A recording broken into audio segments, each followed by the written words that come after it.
अस्सलाम वालेकुम दोस्तों, मेरा नाम फ़ज़ल मजीद है डिलक्स हॉलिडेज़ ट्रैवल एजेंसी से। दोस्तों, क्या आप ऐसी जगह जाना चाहेंगे जहां अल्लाह का अज़ाब आया हो? सऊदी अरब का शहर अलुला, पूरी दुनिया में उसका चर्चा है आजकल। वजह आगे आपको बताते हैं। लोग मुझसे पूछते हैं, फ़ज़ल भाई ये तो वही जगह है ना जहां कौम तबूत तबाह हुई थी, तो फिर क्यों सऊदी अरब इसकी मार्केटिंग कर रहा है, इसकी टूरिज़्म को बढ़ा रहा है, ऐसा क्या है? तो आज इसकी मिस्टीरियस हकीकत जानते हैं कि ऐसा क्यों है और क्या होने जा रहा है और ये क्या चाहते हैं। दोस्तों, पहले तो हम ये जानते हैं कि सऊदी अरब का इस बारे में पॉइंट ऑफ व्यू क्या है। क्राउन प्रिंस मोहम्मद बिन सलमान के विजन 2030 के मुताबिक सऊदी अरब का इन्हिसार सिर्फ ऑयल पर नहीं, तारीख और टूरिज़्म को बढ़ाने पर भी है। ये बात तो समझ आ गई। अब क्या है दोस्तों, सऊदी अरब कहता है कि अलुला सिर्फ अजाब की जगह नहीं है, बल्कि ये 7000 साल पुरानी इंसानी तारीख का ओपन एयर म्यूज़ियम है। वो दुनिया को दिखाना चाहते हैं कि अरब सरजमीन पर कितनी अजीम सिविलाइजेशंस गुजरी हैं। अब सवाल ये है कि मुसलमान वहाँ क्यों जाए? इस्लामी तारीख में इस जगह को मैदान साले कहा जाता है। कुरान हमें बार बार कहता है कि दुनिया घूमो और इबरत हासिल करो और अंजाम देखो उन लोगों का जिन्होंने अल्लाह ताला की नाफरमानी की। अलुला जाने का मकसद मेला देखना नहीं होना चाहिए, बल्कि इबरत हासिल करना होना चाहिए।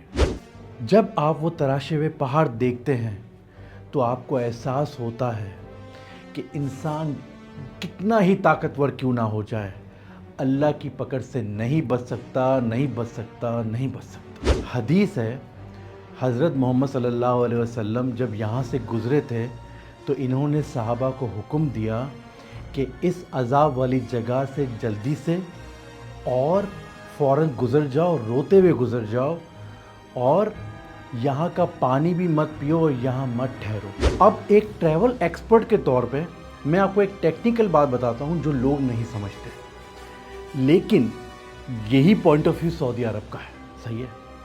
बात यह है दोस्तों, अलुला एक बहुत बड़ा रीजन है और जिस जगह पे ख़ास अजाब आया था वो एरिया मैदान साले, जिसे हेगरा भी कहते हैं, ये अलुला का सिर्फ एक हिस्सा है। सऊदी अरब ने जो लग्जरी रिजॉर्ट्स बनाए हैं, जो एक्टिविटीज़, एट्रैक्शंस, एलिफेंट रॉक और मिरर्स और ये सब जितने जो शाकार बनाए हैं, ये अलुला की उस अज़ाब वाली जगह से बाहर है, मैदान साले से दूर है। ठीक है जी। इस मैदान साले पे लोग जाते हैं इबरत हासिल करने के लिए और बाकी जो इन्जॉय करते हैं अपना लग्जरी वेकेशंस वो यहाँ इन्जॉय करते हैं, जहाँ इन्होंने एक्टिविटीज़ और सारी चीज़ें बनाई गई हैं टूरिस्ट के लिए, टूरिज़्म के लिए। मराया हॉल क्या है? ये एक इमारत इन्होंने बनाई है मिरर्स की, दुनिया की सबसे बड़ी शीशे वाली इमारत कहते हैं इसको। ये सहरा के बीच में ऐसा इल्यूजन देती है कि दिमाग ही घूम जाए इंसान का। फिर एलिफेंट रॉक है जो पहाड़ों पे बनाया है, जो ऐसा दिखता है कि एलिफेंट है बिल्कुल, उसमें कैफ़े वगैरह बनाया है, सब एक्टिविटीज़ है, सब चीज़ें हैं। इसके अलावा ओल्ड टाउन है, उसमें 1000 साल पुराने कच्चे मकानात हैं, मिट्टी के मकानात हैं। वो देख के ऐसा लगता है कि हम कितनी पूरी हज़ारों साल पीछे आ गए हैं। तो ये सारी चीज़ें हैं जो आपने देखनी है अलुला में अगर आप जाते हैं तो। दोस्तों, मैं ना आलिम हूँ ना मुफ्ती हूँ, मैं डिलक्स हॉलिडेज़ का CEO हूँ और मेरा काम है आपको अच्छे प्लान्स बताना, अच्छे डेस्टिनेशंस बताना। अब अलुला जो है वो टूरिज़्म का सेंट्रल बन चुका है सऊदी अरब में और पूरी दुनिया से लोग टूरिस्ट आते हैं और ये एक तारीख और लग्जरी वेकेशंस का ऐसा कॉम्बिनेशन है जो पूरी दुनिया में कहीं नहीं मिलता। तो अगर आप प्लान करना चाहते हैं तो डिलक्स हॉलिडेज़ तैयार है आप लोगों को सर्विस देने के लिए और सारा प्लान करने के लिए, यहाँ के स्टे वगैरह सब कराने के लिए। देखिए, मैंने आपको फैक्ट्स बता दिए और सेल्स पिच भी कर दी, लेकिन आप मुझे कमेंट में बताएं, क्या आप जाना चाहेंगे या जाने से गुरेज करेंगे? सबसे पहले पाकिस्तान, अस्सलाम वालेकुम, अपना बहुत ख्याल रखें।